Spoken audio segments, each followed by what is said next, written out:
Howdy y'all, Amber here and welcome back to Security Studs Nook. Today we will be coloring day 10 of the Spooky, and I chose Brilliant Blue, Pale Yellow, Scarlet, Spring Dim Green, Cool Gray 5, Warm Gray 8, Vivid Green, Melon Yellow, and Cool Gray.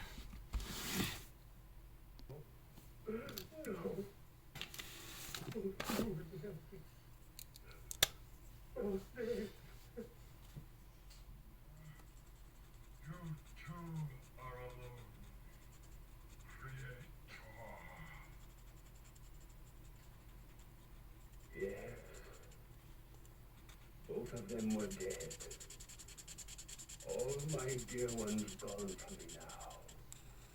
And I'm alone. The wind howling outside my window is my only companion. All else is quiet as I sit by my window, writing this document. I am dying of loneliness and fear. Shunned by the world, hated by everyone. I know I am waiting only for the monster's return. And he, having eluded the world, will return when I've suffered my full share of misery, as he has suffered his.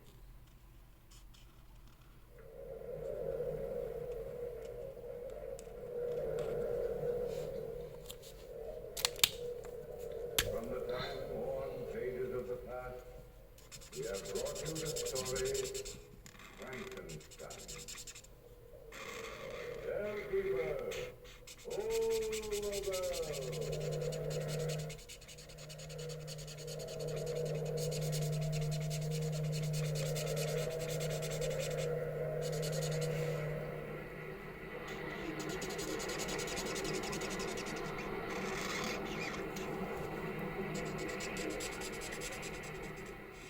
From the time-worn pages of the past, we have heard another immortal tale in the weird circle.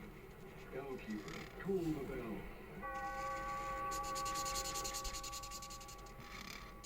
Be here in this lonely cave by the restless sea once again next time for another immortal tale in the weird circle.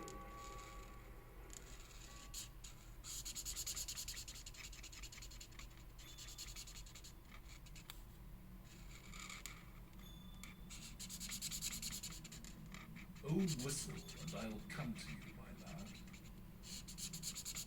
I suppose you'll be getting away. Okay, that looks like all of one, so let's go ahead and go to number 2, which is Pale Yellow. Not in the story to the professor of ontography, soon after they had sat down next to each other at a feast in the hospitable hall of St. James's College. The professor was young, neat, and precise in speech. Yes, he said, my friends have been making me take up golf, so I need to go to back to Burnstone. I dare say you know it, for a week or 10 days to improve my game. I hope to get off tomorrow. Oh, Parkins said his neighbor on the other Next, side. let's If go you're to going number 3. Burnstone, Sorry I about wish that. you We were would having look at the technical site of difficulties with the Templar's audio. Preceptory, and let me know if you think it would be any good to have a dig there in the summer.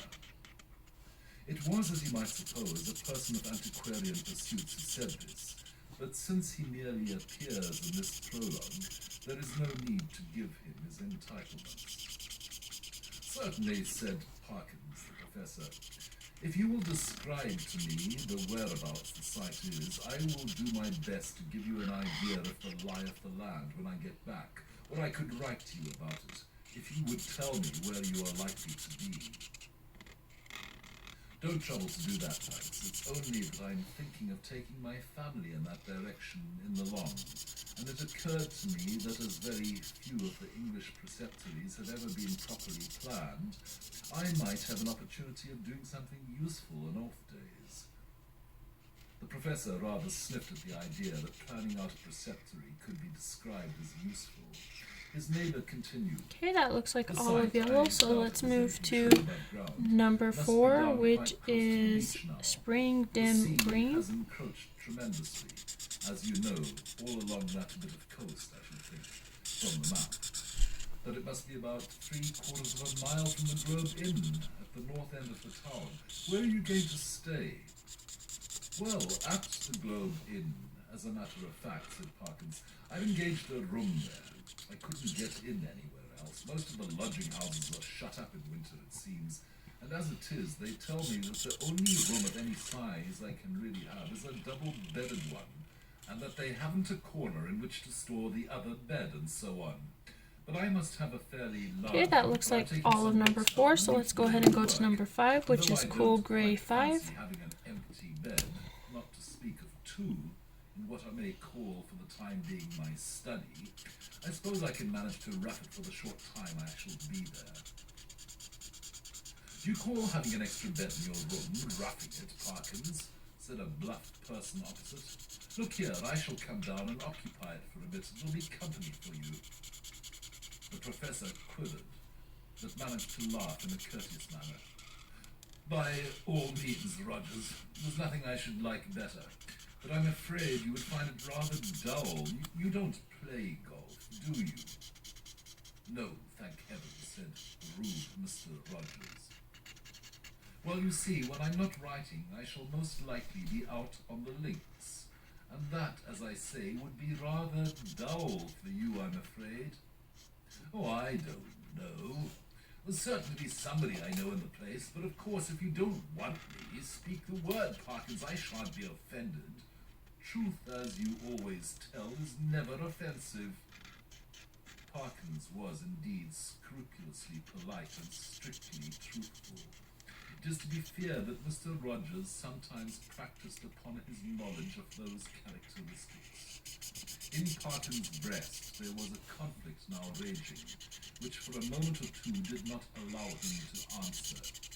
That interval being over, he said, Well, if you want the exact truth, Rogers, I was considering whether the room I speak of would really be large enough to accommodate us both comfortably, and also whether, mind, I shouldn't have said this if you hadn't pressed me, you would not constitute something in the nature of a hindrance to my work.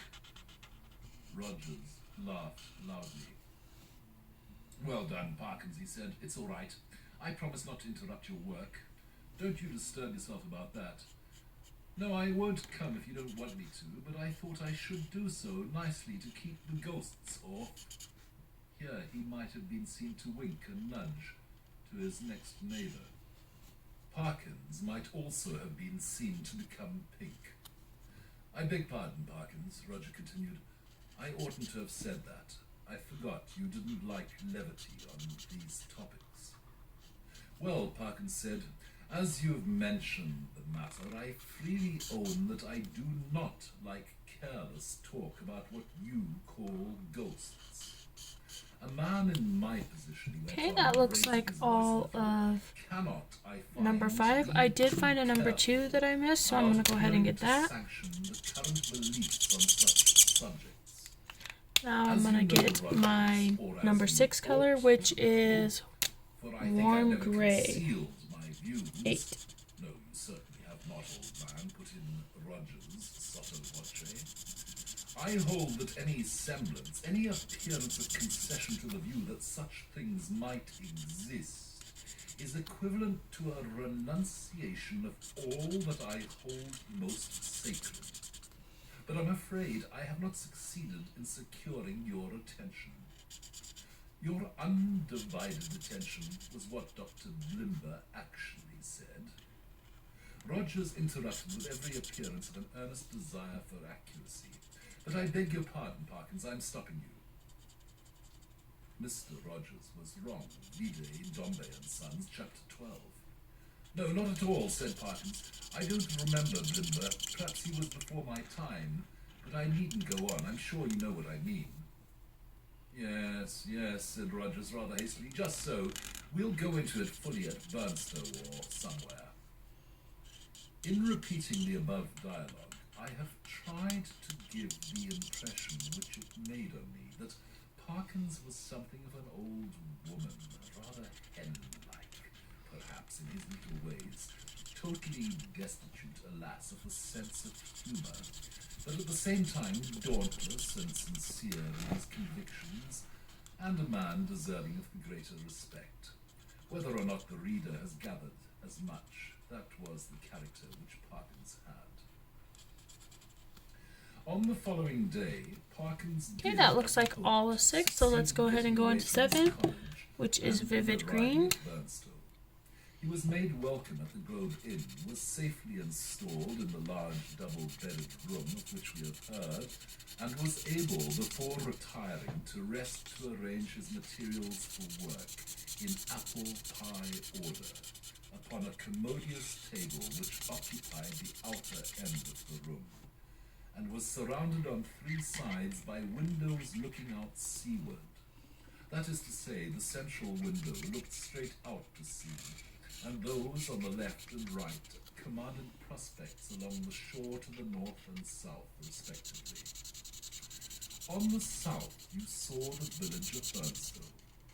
On the north, no houses were to be seen, but only the beach. Alright, that looks like all of 7, so let's go ahead and get 8 in here, which is Melon Yellow. Of rough grass, dotted with old anchors, capstans, and so forth. Then a broad path, then the beach. Whatever may have been the original distance between the Globe Inn and the sea, not more than 60 yards now separated them. The rest of the population of the inn was, of course, a golfing one, and included few elements that call for a special description. The most conspicuous figure was perhaps that of an ancien militaire, secretary of a London club, and possessed a voice of incredible strength and of views of pronouncedly Protestant type. These were apt to find utterance after his attendance upon the ministrations of the vicar, an estimable man with inclinations towards a picturesque ritual which he gallantly kept down as far as he could out of deference to East Anglian tradition. Professor Parkins, one of whose principal I hope you all have enjoyed this video, and if you have, go ahead and comment, like, and subscribe. And if you subscribe to the channel, go ahead and hit that notification bell so you can get a notification each time I upload a new video. And as always, be wild, be crazy, be bold, be you, because those who mind don't matter, and those who matter don't mind. Until next time, bye guys!